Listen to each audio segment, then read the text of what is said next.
สอนโหลดแคปคัทที่สามารถใช้ฟังก์ชันโปรได้ไปเบิ่งขั้นตอนการดาวน์โหลดและติดตั้งได้เลยก่อนอื่นเมื่อในข่าวเบราว์เซอร์แล้วก็copy ลิงก์ที่เอาให้ไปวางใส่เบราว์เซอร์แล้วก็เสิร์ชหาเนาะแล้วมันจะขึ้นมากดตัวนี้เลยดาวน์โหลดกดดาวน์โหลดต่อไปแล้วก็กดดาวน์โหลดเอาหาค่าหนึ่งเนาะมันก็เต็มแล้วก็กดติดตั้งเลยกดอนุญาตติดตั้งแอปจากแหล่งอื่นก็กดติดตั้งแอปเลยก็ถามมันติดตั้งแล้วก็กดเปิดเลยแบบนี้ให้กดโค้ดออกเด้อตอนนี้ก็ได้แล้วเนาะแคปคัทที่สามารถใส่ฟังก์ชันโปรได้ทั้งหมด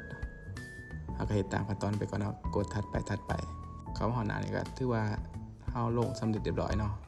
สร้างโปรเจกต์ใหม่เราจะมาลองให้เบิ่งเลือกวิดีโอที่ต้องการสร้างไปในเราจะมาลองเป็นเอฟเฟกต์ตัวหนังสือก่อนเนาะพิมพ์ตัวหนังสือขึ้นมาแล้วก็ไปเลือกเอฟเฟกต์เนาะเอฟเฟกต์ใส่ได้เบิดเนาะใส่ได้เบิดทุกอย่างที่มีในนี้เลยว่าสิเป็นเอฟเฟกต์ตัวหนังสือ